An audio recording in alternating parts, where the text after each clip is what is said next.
ስለ ፖፖና ስለ ኒኪ ላይፍ ሰሞኑን ቲክቶክ ላይ ብዙ እየተወራ ነው።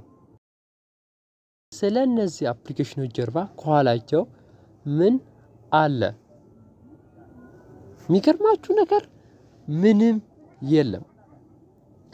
አንዲት ልጅ 1.5 ሚሊዮን ብር ፖፖ ላይቭ ላይ በቁማር ተበላው አለች።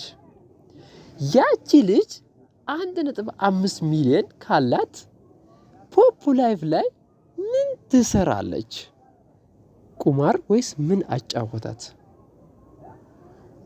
እስኪ እናንተ ኮሜንት ሴክሽን ላይ ጻፉልኝ። ይኸው ራይድ ሞልቷል። ኮንዶሚኒየም ገዝቼ ላከራይ ካለች፣ ሱቅ ልክፈት ካለች፣ ኮስሞቲክስ ቤት ካለች ወይንም ሞባይል ቤት ለምን አከፍችም ነበር? 1.5 ሚሊዮን የመሰለ ብር አንቺ ፖፖ ላይ ቁማር ተበላው ስትይ እንኳን ትንሽ አታፍሪም? ሚዲያ ላይ ስትወጪ ሰው ምን ይለኛል የሚባል ነገር የሚገርማችሁ ነገር ውሸት መሆኑን የምታረጋግጡት ፖፖ ላይቭ ላይ 1.5 ሚሊዮን ብር የሚያስፈላን ምንም ነገር የለም። በፍጹም ውሸት ነው። ይሄ ቲክቶክ ቫይራል እንዲወጣና እንዲታይላት ፈልጋ ነው እንጂ ውሸት ነው። ፈጽሞ ውሸት ነው። ወላሂ ነው የምላችሁ። ከህይወታችን ብዙ ነገሮች ሲመጡ፣ ምሳሌ አዳዲስ መኪናዎች ሲመጡ 666 ናቸው። ልብስ፣ ጫማ፣ ሞባይል፣ አይሮፕላን፣ በቃ ብዙ ነገሮች ሲመጡ በእንደዛ እንሰይማቸዋለን። ግን በየትኛውም ሃይማኖት ይሁን 666 ቁጥር ነው እንጂ ሃይማኖት ሊሆነን አይችልም። ልንገራችሁ፣ እንደዚህም ያልካችሁ ምክንያቱም ልንገራችሁ። አንድ ተማሪ ሶሻል ላይ 90 ቢያመጣ፣ ሲቪክ ላይ 100 ቢያመጣ፣ ባዮሎጂ ላይ 100 ቢያመጣ፣ ኬሚስትሪ ላይ 100 ቢያመጣ፣ ማቲክስ ላይ 100 ቢያመጣ፣ ኬሚስትሪ እንደዛው ብለን እንውሰደው። እነዚህን ደምራችሁ 666 ቢሆን የዚህ ተማሪ ውጤቱ ቁጥር ነው እንጂ ሃይማኖት ነው? ይሄ የማይመስል ነገር በየትኛውም ኦርቶዶክስ ሙስሊም ሁኑ ይሄንን ወላሂ ነው የምላችሁ ከቃላችሁ አታስገቡት። ፊኒሽ ጨረስን በቃ። እንደዚህ ብላችሁ ራሳችሁን ካሳመናችሁ ወላሂ ሰይጣን እየመጣ ይረብሻችኋል እናንተን። የምሬን ነው የምላችሁ። እኔ ስለኔ ልንገራችሁ። በፊት ዛሬ ወደ 2 ዓመት ምናምን አካባቢ የብዙ ሰዎችን ወሬ እየሰማው ተሳስቻለሁ። ግን እናንተ ከዛሬ ጀምሮ ይሄን ከነገርኳችሁ ጀምሮ 666 ቁጥር ነው እንጂ ለእናንተ ሃይማኖት አይደለም። ገባችኋ? በሃይማኖታችሁ ጽኑ እንጂ አትፍሩ። በቃ እነዚህ አፕሊኬሽኖች አሁን 666 ናቸው። ፖፖ ላይቭ እና ኒኪ ይው የሰራሁት ብር በሳምንት የሰራሁት ብር ነው። እንደምትመለከቱት $8.68 $19.73 $18.86 ዊዝድራው አድርጌያለሁ። የሚገርማችሁ ነገር ብሮችን ይሄንንም ማረጋገጫ አክል ሂስትሪ ሰርቲፋይ አሳያችኋለሁ። ግን ብዙ ጊዜ አዳዲስ ነገሮች ወደ ህይወታችን ሲመጡ መደንገጥ የለብንም። መረጋጋት፣ ተረጋግተን ማየት፣ ለህዝቡ ማድረስ አለቅ። መደንገጥ እንደዚህ ህዝቡን ማስፈራራት እኮ ምንም ትርጉም የለውም። ገባችሁ? ተጠንቀቁ። በቃ በተቻላችሁ አቅም ጸልዩ፣ ዱዓ አድርጉ። በቃ ምንም የሚያስፈራችሁ ነገር የለም። ከጸለያችሁ ዱዓ ካረጋችሁ ወላሂ ሰይጣን ይከተላችሁ። እንዴ በቃ ስለዚህ ነገር የሚገርማችሁ ነገር ሁሉንም ነገር የምናመጣው በምላሳችን ነው። ወላሂ በምላሳችን ነው። ያቺ ምላስ ደግሞ ታስከፍለናለች።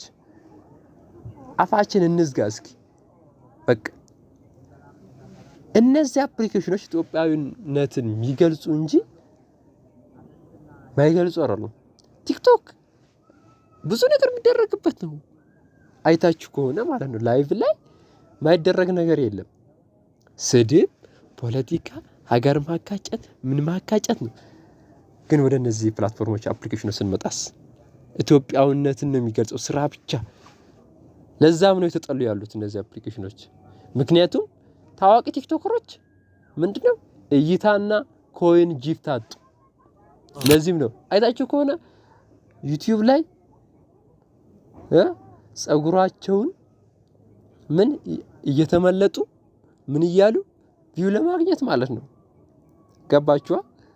ይሄ ነው ችግሩ። ያ ማለት በቃ ሰው እንዲያረካክስ ምናምን እነዚህን አፕሊኬሽኖች። ስለዚህ እናንተ ጠንክሩ፣ በቃ በያዛችሁበት ነገር አላማችሁን ወደፊት አድርጋችሁ ቀጥሉ። ሰው እንደዚህ ብሎኛል ነው እኛ እኮ ወይ ስንቀየር ወይ የሆነ ምክንያት ስንገዛ ሰው ድንግጥ ይልና የብር ከየት አምጥቶ ነው ይባላል። ከዛ እንደዚህ ይልና ቀስ ብሎ 666 በቃ እንደዛ ነው። ምንም በማያውቀው ነገር ወላሂ ምንም በቃ በማያገባው ነገር ነው። እና ይቺ ልጅ ከየት መጣች? በቃ ብዙ ክትባ አሁን እየተወራ ነው ከነጭራችሁ ማለት ነው። ተረጋጉ እናንተ ይሄንን እንትን የምታዩ ከሆነ ተረጋጉ፣ ስሩ። ፖፖም ይከፍላል፣ ኒኪም ይከፍላል። እና እኔ ደግሞ እየሰራው አፕሊኬሽኑ እየለቀኩ ነው ከነጭራችሁ። ወላሂ አናደዱኝ በቃ እዲ በቃ እናንተ እኮ በሰራችሁ ታክል ነው የሚከፍላችሁ አይደለ? ሰሰሩ መቼም አይከፍልም። ሁለቱም ደግሞ ድርጅቶች ካምፓኒዎች የሚገርማችሁ ነገር ኮይን አትራፊ ናቸው። ይገዛሉ፣ ለኛ ይሸጣሉ። በቃ አትርፈው ይሸጣሉ ማለት ነው። እና ምንም ነገር እንደውም ከኔ ጋር ስሩ፣ ከኔ ጋር አብራችሁ ትሰራላችሁ። እንደውም ወደፊት ነው የምንቀጥለው፣ ወደ ኋላ አንልም። ወላሂ ወደ ኋላ አንልም። ምንም የሚለን ነገር የለም። ወደፊት እንቀጥላለን ማለት ነው። ቤተሰቦቼ እንግዲህ አንዳችሁም አንድም ነገር እንትን ማለት የለባችሁም። እንዳጋጣሚ አሁን ይከፍላል ወይ ምናምን ካላችሁኝ በቴሌብር በንግድ ባንክና በአቢሲኒያ ባንክ ማውጣት ትችላላችሁ ማለት ነው። እዚህ ጋር አሁን ክፍያ ፈጸምኩበትን አሁን አሳያችኋለሁኝ ማለት ነው። ይሄው እንደምትመለከቱት ይሄኛው ዊዝድራው ይላል። ይሄኛው ክፍያ የፈጸምኩበት ነው። ይሄው እንደምትመለከቱት ሰክሰስፉል ዊዝድራው። ይሄኛው ወደ ቴሌብሬ የገባበት ነው ማለት ነው። ሁለቴ ነው የላኩት። የሚገርማችሁ ነገር ወደ ስንት ነው መሰላችሁ? አንዴ $50 አንዴ ደግሞ ወደ $40 ምናምን ልክ ያለሁኝ ማለት ነው። የሚገርማችሁ ነገር ማለት ነው። እና እንደዚህ እየሰራችሁበትን ያለን አፕሊኬሽን ሰዎች ሊያላሉባችሁ አይገባም።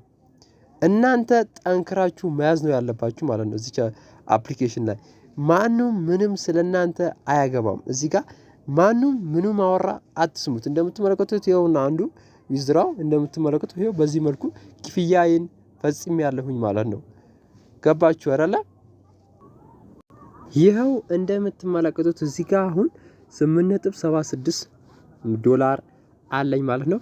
ልክ $10 ሲደርስ ዊዝድራው ማድረግ እችላለሁኝ ማለት ነው። እንደምትመለከቱት እዚህ ጋር አሁን በቴሌብር አውጥቻለሁኝ። እዚህ ጋር አንድ ጊዜ ክሊክ በማድረግ እናንተ የፈለጋችሁትን ዊዝድራው የምታደርጉበትን እንትን ትመርጣላችሁ ማለት ነው። ንግድ ባንክ ይሁን አቢሲኒያ ባንክ፣ ቴሌብር እናንተ በፈለጋችሁት እዚህ ጋር ማውጣት ትችላላችሁ ማለት ነው። ስለዚህ በዚህ መልኩ አድርጋችሁ በባይናንስም ከፈለጋችሁ ባይናንስ፣ ዩኤስዲቲ አለ፣ ኢፔ አለ፣ ፈለጋችሁት እዚህ ጋር ማውጣት ትችላላችሁ ማለት ነው። እንግዲህ ውድ ቤተሰቦቼ የዛሬ ቪዲዮ ይህን ይመስላል።